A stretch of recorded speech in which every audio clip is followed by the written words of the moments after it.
یعنی قرآن کریم د دې ټکی نه منع کړی دا چې مسلمان به دا نه وایي چې دا کافر زما دوست دی.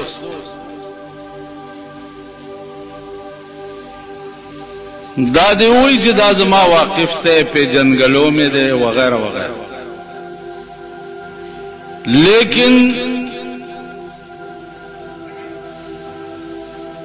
دوست به ورته نه وایي. علماء لیکي چې کوم شینا الله منع کړی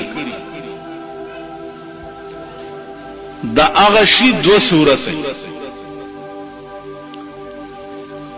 یو صورت دای چې یو سړی نه په غلطه یو لفظ اوته نو پاغه نه ګناګاری. لیکن که یو سړی قصدن دا وي چې